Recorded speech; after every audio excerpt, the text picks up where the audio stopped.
This is going to be my 1-year review of the Transition Sentinel. I had it about a year ago as a demo from Transition. They let me keep it for a month or two, and then I bought my own, and I've had it for a while. I am going to do a trail here in Pisgah called Butter Gap, so we're going to do a big loop, and I'm going to do this ride-along style.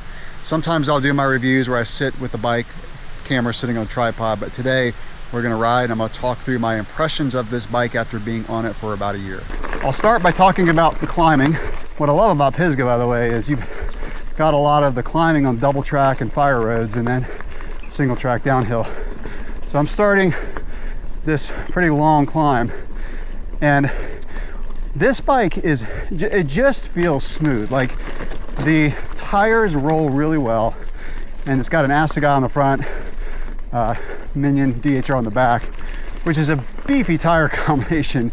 And that's one thing you can do to this bike if you want to make it kind of a better climber. But I just love how smooth this bike rolls over stuff climbing. I put the shock in the climb mode, and in the saddle it doesn't move. If I get out of the saddle and stand up, I can feel it bob a little bit because it doesn't lock out all the way, but it's not that big of a deal. I spend most of my time climbing. Now it's got a super steep seat tube angle. Can't remember the exact number. I'll put it on the screen. And this is the steepest seat tube angle I've ever had on a bike. And I really don't mind it, especially when you hit those climbs where you've got to just claw your way over a log that's down or some rocks, and you really got to keep the front end on the ground. And not only on the ground, but keep it from wandering around. And that's where the seat tube angle comes in. But even on flatter sections, the only thing I notice is I just feel a bit closer to the stem. But the trade-off is good, I think, for climbing when you go over really steep things. So overall, this is a really good climbing bike. The big thing to hold you back is just the weight. I mean, compared to a smaller bike or smaller travel.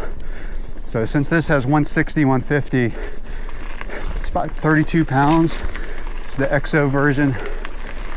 But you know, you do feel it when it gets really steep, but it's just steady and smooth. And this is the quietest bike I've had. The only bike that I've had that was this quiet was a stump jumper. Whether I'm just rolling along, so I'm gonna stop pedaling, and you just can't hear the free hub.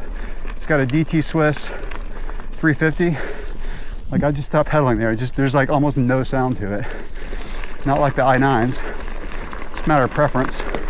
But even on the downhills, which I'll talk about, it's just really quiet. It's got that, you know, the newer style of chainstay protector with the ridges in it, and you just don't hear the chains slapping around. All right, heading down Butter Gap. So this trail so far is not very technical, but you know, that's what I like about the Sentinel, is it's just a really good all-arounder. And all-arounder is just going to depend on what your riding style is. You know, like some people, an all-arounder is going to be a bike that's 140 in the front, 130 in the back, or 120, 120. But for stuff like this, you know, you just don't know what you're going to encounter. Like yesterday, we did Black Mountain, and I was really glad I had the Sentinel over the spur. Not really glad. I've done the spur on there, but you know what I mean.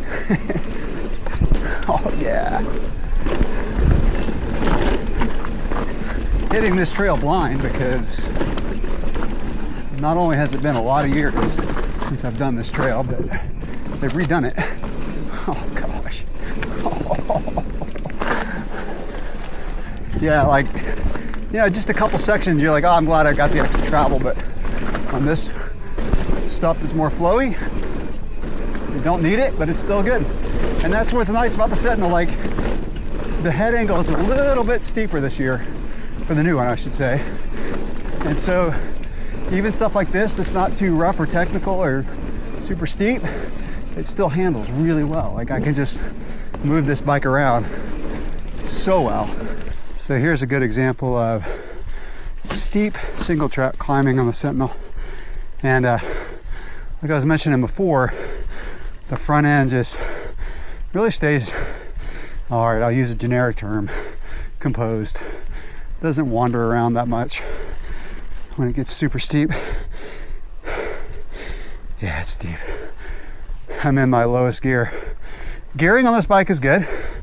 I mean, if you did stuff like this all day long, I'd probably drop the front tooth by 2, front chainring. But man, this Minion DHR, like, it's a little wet out here and it hooks up so well. Oh, we'll see how we can make this switch back to the left. You know, when you see one of these when you've been climbing, it's like demoralizing. Oh, it's not too bad. That looked much worse than it was. Got another one coming up. But yeah, steep single track with the steep tube angle. That's a tongue twister. Totally good on this bike. All right, see if I can make this switch back. Oh, that's steep. Oh, dude, that's like over 20% right there.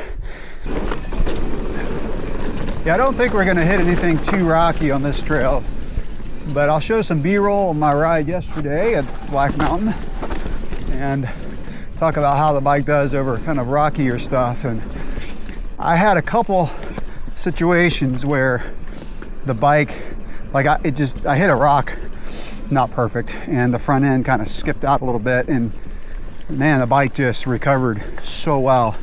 And that's, to me, the beauty of a longer travel trail bike like this, is that you can just hit this stuff at speed and just be confident in the bike, like it's not going to get too sketchy on you.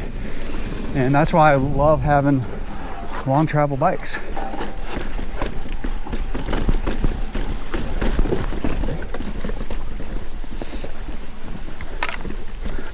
So the Sentinel is really like perfect for my riding style. So my riding style is to where I just like going fast over stuff. I don't do a lot of like drops and jumps. I like, 3-4 foot drops. That's about it that I would do. And I just like the feeling of going fast but still being in control. And that's why all-arounders like the Sentinel are so good, because you're just kind of ready for anything that the trail would throw at you, like this trail right now that I'm on. I literally I don't know what's around the next corner. And I know it's an intermediate trail, so I'm not worried about, mandatory gap jumps or things like that. So I can just hit it fast. But yeah, some of these little rock rolls and stuff like that, I just don't know what I'm gonna hit. So all that being said, like if your riding style was to hit more jumps and stuff, the Sentinel is just perfect for it. I'll mention, slidding up mud right there. I'll mention something just very minor. All the Sentinels come with a Fidlock mount for a water bottle, and my first bike using it, and I like it a lot. But the bottle doesn't, bang around and make noises. Stays secure, super easy to get off the bike, even easier to get back on.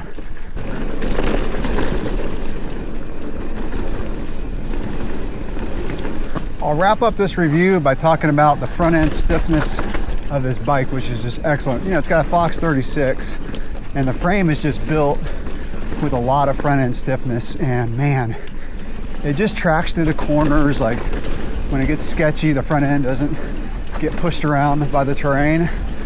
You can just really keep it under control. So yeah, and by the way, I'll show it on the video.